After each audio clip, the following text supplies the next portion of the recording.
Okay, this is a continuation of our teaching that I started yesterday, and in regard to the nation of Israel and the importance of what's going on today in the world with the war that's going on in Israel now, and their how they are a fulfillment of Bible prophecy. They actually prove the existence of our Creator. He chose the Jewish people as to be His chosen people, and not because of their greatness as far as their holiness or their goodness or their uniqueness. The only thing that the reason He chose them was that He wanted to reveal Himself to the world, our Creator, and He was going to use this nation to reveal who He was and is, and by proving through the scriptures over thousands of years of who the Creator is, because He was going to tell them, use them by showing how that He would fulfill prophecies concerning this nation, and that it would prove His existence. He said in the book of Isaiah that He would tell us things that were going to happen in the future, and then when they would happen, we would know that He is the one and true God. And so that's the purpose of this study, is to understand the uniqueness of this nation of Israel.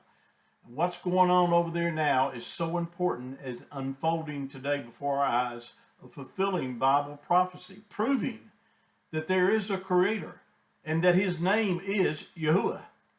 He has revealed Himself to us through His Word, and by these people He has proven of His existence, of His faithfulness to keep His Word.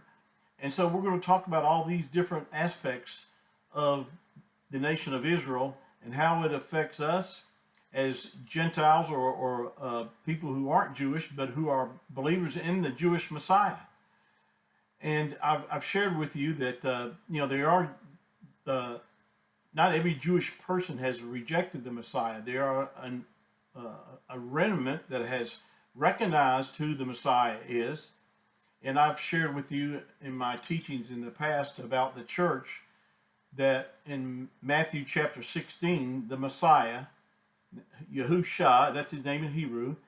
You may know Him as Jesus, but again, I keep saying this to help people understand that we're talking about the same person, but his real Hebrew name is Yahusha. He was given that name by the angel Gabriel, who was instructed for Joseph, or Yahusuf, and Miriam. That's Miriam's name, not Mary. That was her original name. Was what they were to name the child, and because there was a reason for that, because the child's name was part of the Father's name, Yahuwah, and it revealed whose salvation is found in.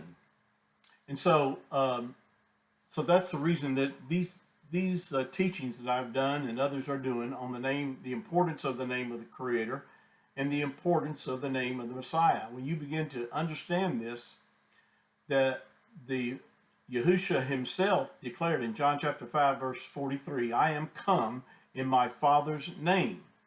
Well, is the Father's name Jesus? No, it's Yahuwah. And so He said He came in His Father's name. And there's so many other scriptures that I could go into later, but I don't want to.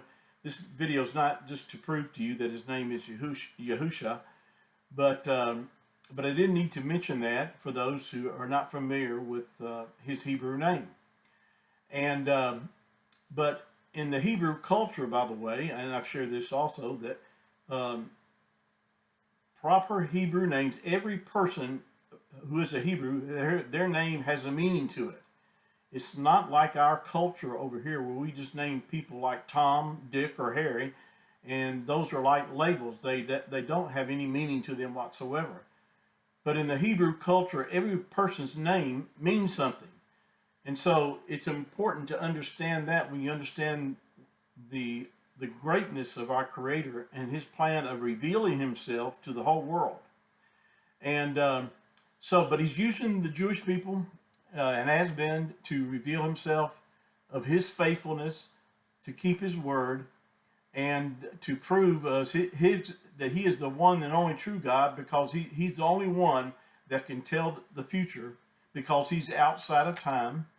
He knows the beginning from the end, and he knows what you're going to do, what's going to happen next week, a year from now, whatever. He knows all the future ahead, so he can tell you what's going to happen to you and I. And then when that happens, it proves that he is who he says he is, the Creator.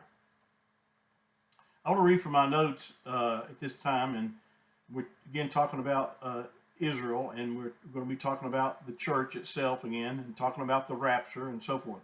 These end time events, all this is coming, before us today as we watch television and watch the news and see what's going on in Israel. First of all, in my notes here, it says the tribulation is for Israel's national salvation. I'll say it again. The tribulation, or really it's called Jacob's trouble or Israel's trouble. Jacob's name was changed to Israel. So when the Bible talks about Jacob's trouble, it's talking about Israel's trouble. And they're about to enter into that. But it's not for the church. It's not for the purification of the church. The church is a different entity in and of itself. The church consists of Jew and Gentile believers in the Messiah who are born again, who have received his Spirit, and have been forgiven of all sins, past, present, and future, and who have been born again by the Spirit, and are waiting for the adoption to be complete, which is the redemption of our body, which is the rapture that's going to take place very soon. And the Bible talks about, Paul wrote in the book of Romans chapter 11, that until the fullness of the Gentiles come in, which we're about to see, at the rapture, the fullness of the Gentiles will be complete.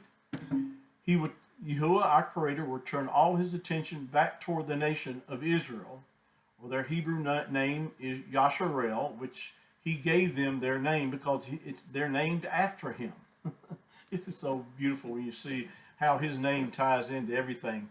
Even the city of what we call Jerusalem, which is just an English word. It's not the Hebrew word. And of course, modern Hebrew is different from ancient Hebrew. I need to say that because a lot of times, I'll say things and people don't understand that modern Hebrew is different today than it was back when the Messiah walked on the earth. Back then, nowadays they've changed the way that words are pronounced because they followed this Jewish tradition of not speaking the name of the Creator. And this has been a tradition even before the Messiah came, that they hid the name of the Creator, and they have used substituted words like Lord or God in some cases, but for the most part, the word Lord, when you see it capitalized in your Bible, it has been used as a substitution to hide the name of the Creator, because when you look it up, just like in a concordance or Blue Letter Bible or whatever software program you may use, when you look up the word Lord, especially in the Old Testament that's capitalized, you'll find that's where the name of the Creator actually is in the Hebrew text. And why they have done this? Well, again, they've done it because of tradition, but it's also a device of the enemy to hide the name of the Creator and to hide the name of the Mashiach, because to bring deception upon the earth, to cause people to not know who the Savior is and who the Creator is. Now, again, the church is a separate entity. It's all, like I said, all born again Jew and Gentile believers who have put their faith in the Messiah. But the church did not exist in the Old Testament. It did not begin until the day of Shavuot, or Pentecost, when the Spirit was poured out upon the 120 Jewish believers. And Yahushua himself in Matthew chapter 16 referred that he was going to build his church upon the revelation of who he was. He told Peter and the disciples that he was going to build his church. And notice that how it's worded. He was going to build. It wasn't because the church didn't exist at that time.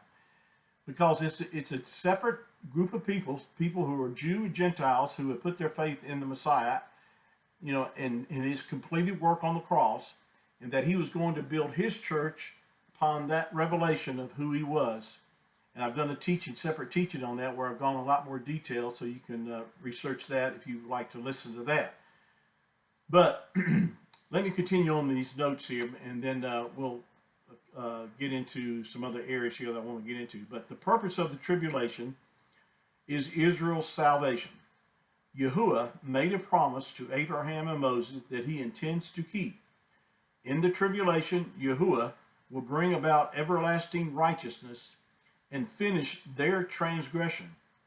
Israel will be reconciled once again with Yahuwah, and he made a special promise to Abraham. He said that Abraham would become the father of a great nation, the Jewish nation. The Jews would have their own land and would be exceedingly blessed compared to other nations. Yahuwah also stated that through the Jews, all nations would be blessed. So from the very beginning, Yahuwah revealed that Israel would be his chosen people on the earth. Yahusha, or Jesus, if you know him by that name, came as the fulfillment of the messianic prophecy. He came as the Messiah to the Jews over 4,000 years of Yahuwah dealings with Israel to fulfill their plan of salvation. However, we know what happened. Yahusha, or Jesus, was rejected by the Jews. He answered and said, I was not sent except to the lost sheep of the house of Israel. Matthew chapter 15, verse 24. The plan of salvation was also to save the Gentiles through the rejection of the Jewish hierarchy and provoke Israel to jealousy. Paul says that he is not ashamed of the gospel because it is the power of Yahuwah for salvation to everyone who believes, first to the Jew and then to the Gentile. Romans chapter 1, verse 16. The church is a completely new creation that began on the day of Pentecost and will exist until it is taken to heaven during the rapture.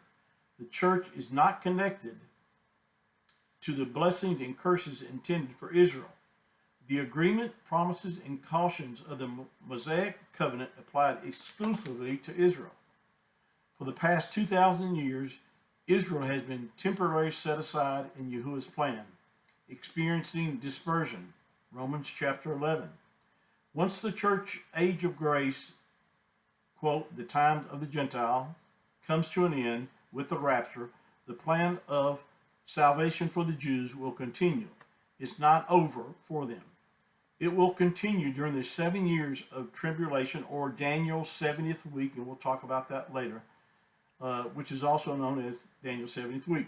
The first 69 weeks were about Israel and not the church. The church had no participation in the first 69 weeks of the Daniel's prophecy, and will not have any participation in the 70th week or the 7th week of Daniel, which will complete the 70th week. We, the church, are not part of it. 70 weeks are determined for your people and for your holy city to finish the transgression, to make an end of sins, to make reconciliation for iniquity, to bring in everlasting righteousness, to seal up the vision and prophecy, and to anoint the most holy one. You'll find that in Daniel chapter 9, verse 24. Well, thank you for listening in. We're going to continue this study on our next video. I hope that you're enjoying this and that you're learning from this, because the more that you understand that our Creator, Yahuwah, has a plan for the nation of Israel that he's going to complete, he also has a plan for the church that he's going to complete. And so when you understand and not get these groups mixed up, because that's the problem with a lot of people, they lump everybody together and they're not supposed to be together. They're separate destinies that Yahuwah has for the church, and he has a separate destiny for the nation of Israel. Thank you for listening. Please share these videos with others. And if you like the video, please like it, because it will help more exposure to this video. And I thank you again. Until next time, shalom.